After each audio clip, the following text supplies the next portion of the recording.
আর সাথে সাথে প্রয়োজনীয় দুই একটি মশলা আমি আপনাদের খেদমতে বলে দিতে হচ্ছে। এক নম্বর হচ্ছে, রোজা রেখে দিনের বেলায় আপনাদেরকে খুবই সতর্ক থাকতে হবে। উজু করার সময় গড়গড়া করে উজু করা যাবে না। রোজা রেখে একেবারে ভালো করে নাকে পানি দেওয়া যাবে না। নাকে পানি দিবেন হালকা, এবং এমনি স্বাভাবিক নিয়মে কুলি করবেন, গড়গড়া করে কুলি করবেন না।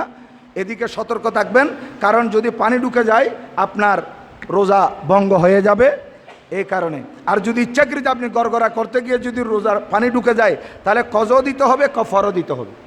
এদিকে লক্ষ্য রাখবেন।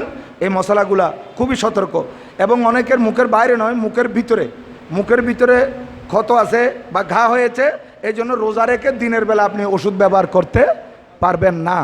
এদিকে লক্ষ্য রাখবেন। আর এখানে কিছু মশলা আছে যেগুলা বিতর্কিত মশলা, যেগুলা নিয়ে ইখতিলাফ আছে। আমি আমাদের মতগুলো আপনাদের খেদমতে বলে দিব, যেহেতু আমরা আহলে সুন্নাত ওয়াল জামাতের অনুসারী।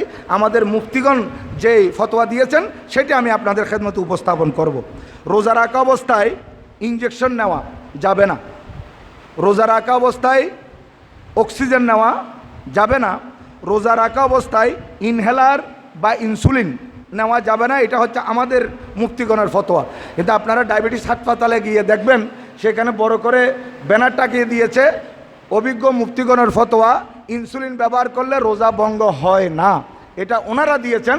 কিন্তু আমাদের যে মুফতিগণ আছে ওনাদের ফতোয়া হচ্ছে, রোজার মূল থিওরি হচ্ছে কোনো কিছু প্রবেশ করা যাবে না। প্রবেশ করলে রোজা ভাঙবে, বাইর হলে রোজা ভাঙবে না। এটা হচ্ছে মূল থিওরি। এই কারণে ইনসুলিন যে আপনি ব্যবহার করতেছেন, ইনসুলিন যদি বা চামড়া টেনে আপনি চামড়া দিচ্ছেন, কিন্তু এটার প্রতিক্রিয়াতে আপনার পুরো শরীরে যাচ্ছে, আপনার ওই সুগারটা আপনাকে টেনে দিচ্ছে, কন্ট্রোল করতেছে, তাহলে এটার প্রতিক্রিয়া আপনার পুরো শরীরের মধ্যে যাচ্ছে। এই জন্য আমাদের মুফতিগণের ফতোয়া হচ্ছে ইনসুলিন ব্যবহার করলে রোজা থাকবে না। হ্যাঁ, যারা ডায়াবেটিস রুগী আছেন, আপনারা ইফতারের সময়, সেহরির সময় তো কোনো অসুবিধা হয় না, যেহেতু ইনসুলিন আগে নিতে হয়। এই জন্য ইফতারের সময় আপনাদেরকে বলতেছি, ইফতারের সময় যখন হয়ে গেছে আপনি ইনসুলিন নেন, তাহলে আপনার রোজা ভেঙে গেল। তারপর আপনি 10 মিনিট পর ইফতার করেন। এটাই আমাদের ফতোয়া। এদিকে একটু লক্ষ্য রাখবেন। আর বিশেষ করে এই রোজা রাখা অবস্থায় অনেকে মনে করে আমার বারবার থুতু আসতেছে, আমি এগুলো গিলে ফেলি, রোজা থাকবে কিনা? হ্যাঁ, রোজা হবে। থুতু গিললে রোজা ভাঙবে না। আপনার ভিতরের থুতু গিলে ফেললেন, রোজা ভাঙবে না। কিন্তু একটা মশলা খেয়াল রাখবেন, অনেকের দাঁতের মারে দিয়ে রক্ত পড়ে।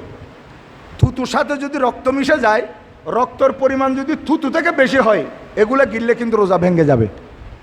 মশলা আশা করি পরিষ্কার হয়ে গেছে। থুতু গিললে রোজা ভাঙবে না, কিন্তু ভিতরে যদি কোনো কারো দাঁতের মাড়ি থেকে রক্ত পড়ে, এই রক্ত থুতুর সাথে মিশে যায়, এই থুতুর সাথে মিশে যাওয়া রক্ত যদি রক্তের পরিমাণ বেশি হয়, এটা গিললে রোজা ভেঙে যাবে, এটা ফেলে দিতে হবে আপনাকে।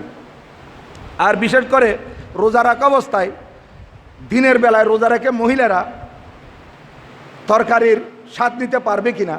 হ্যাঁ, এটা শরীয়তের মশলা হচ্ছে, স্বামী যদি গরম মেজাজের হয়, একটু রাগী হয়, লবণ এদিক সেদিক হলে, মরিচ এদিক সেদিক হলে, স্ত্রীকে গালমন্দ করে বকাবকি করে মারধর করতে চায়, এ ধরনের যদি হয়, শরীয়তের পক্ষ থেকে রুখসত দেওয়া হয়েছে, ওই মহিলা হালকাভাবে জিহ্বার মধ্যে লাগিয়ে টেস্ট করতে পারবে, হালকাভাবে। আচ্ছা, এখন বাচ্চাকে, দুগ্ধপানকারী বাচ্চা আছে, তাকে দুধ পান করাতে পারবে। হ্যাঁ, যদি কোনো অভিজ্ঞ ডাক্তার বলে থাকেন যে দুধ পান করাতে গিয়ে সে রোজা রাখলে বাচ্চার ক্ষতি হবে, দুধ পাবে না, তাহলে ওই মহিলার জন্য শরীয়ত অনুমতি দিয়েছে, সে রোজা ভাঙতে পারবে, পরবর্তীতে কজা করে দিবে বাচ্চার কারণে। আর যদি অসুবিধা না হয়, তাহলে বাচ্চাকে দুধ পান করাবে। আর কোনো গর্ভবতী মহিলা, তার পেটের মধ্যে বাচ্চা আছে, যদি অভিজ্ঞ ডাক্তার বলেন আপনি রোজা রাখতে পারবেন না, কারণ রোজা রাখলে আপনার পেটের বাচ্চার সমস্যা হবে, তাহলে তাও রোজা না রাখার অনুমতি আছে শরীয়তের পক্ষ থেকে, পরবর্তীতে এগুলা কজা করে দিবে। আর যদি কোনো ব্যক্তি বুলাক্রমে দিনের বেলায় পেট ভর্তি করে ভাত খেয়ে ফেলেছে, হঠাৎ করে মনে পড়ছে আমি তো রোজা রাখছি, এরকম হয়ে যায়। অথবা সামনে পানি পেয়েছে, পানি পান করে নিয়েছে, মনে পড়ছে আমি তো রোজা রাখছি, তাহলে গতকাল আমি মেশকাত শরীফে হাদিসে পাকে দেখেছি, আল্লাহর নবীজি ইরশাদ করেন, যদি কেউ কিছু খেয়ে ফেলে, পান করে অথবা খায়, তাহলে মনে করতে হবে ভুলবশত যেহেতু খেয়েছে, এগুলো আল্লাহ তাকে খাইয়ে দিয়েছে। তাহলে রোজা ভাঙবে না। আপনি খাওয়ার সময় যখন আপনার মনে পড়ছে তখন আপনার মুখের ভিতর যদি কিছু থাকে এগুলো আর গিলতে পারবেন না। কথা ক্লিয়ার?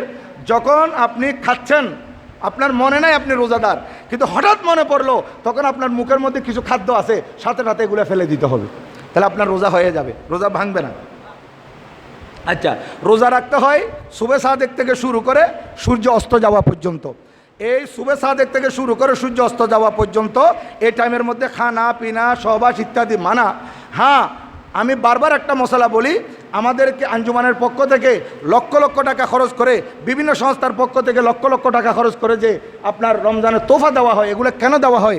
এটা একমাত্র সেহরির শেষ সময়ের জন্য, কারণ ইফতারের জন্য এগুলো লাগে না। ইফতারের জন্য তো আজান হলে ইফতার করে বা সাইলেন্ট হলে ইফতার করে, কিন্তু রোজা সেহরির শেষ সময়ের জন্য এটা দেওয়া হয়। এই কারণে যেহেতু সেহরির একটা শেষ সময় আছে, সেহরির শেষ সময় আপনি খানা বন্ধ করে দিবেন, এরপরে 5-6 মিনিট পরে আজান হবে। আমাদের এখানে একটা গলত রসম ভুল একটা প্রথা আছে যে এখন আজান হয় না খেতে পারবো। আজান হয় সুবে সাদেকের সময়, আর আপনার খানা বন্ধ করতে হবে সুবে সাদেকের আগে। তাহলে আপনি আজান দিচ্ছে তখন যদি খানা বন্ধ করেন, আপনি ইচ্ছা করে আপনার রোজাটা আপনি ভেঙে ফেললেন। এজন্য এখন তো গড়ি আছে, মোবাইলে গড়ি আছে, সেহরির শেষ সময় যেটা আছে এটা দেখবেন, এটা দেখে মাত্র খানা বন্ধ করে দিবেন, আজানের অপেক্ষা করবেন না, কারণ আজান সুবে সাদেকে দেওয়া হয়। আর কোনো মুয়াজ্জিন মানুষের রোজার খানা বন্ধ করার জন্য, সেহরির খানা বন্ধ করার জন্য সুবে সাদেকের আগে যদি আজান দিয়ে দেয়, এটা ফজরের আজান কিন্তু হবে না, এটা ফজরের আজান হবে না, এটা খেয়াল রাখতে হবে। আজান হয় সুবে সাদেকের পরে, আর সুবে সাদেকের আগে খানা বন্ধ করে দিবেন। এটা সবার কাছে প্রচার করবেন, সোয়াব পাবেন। এটা আমার হুজুর কেবলা রহমতুল্লাহ আলাইহি এক বছর আমি শুনছি, এখানে ছিলেন, তখন উনি বলেছেন বাঙ্গাল কোলমা ফজর কে আজান পর বহু জুলম করতে হ্যাঁ। এখানে তাড়াতাড়ি ফজর আজান দিয়ে দেয়, তাড়াতাড়ি খানা বন্ধ করবে, নয় সুবে কাজেবের মধ্যে আজান দিলে ফজর আজান হবে না, সুবে সাদেকের মধ্যে আজান দিতে হবে ফজরের, আর সুবে সাদেকের আগে খানা বন্ধ করতে হবে।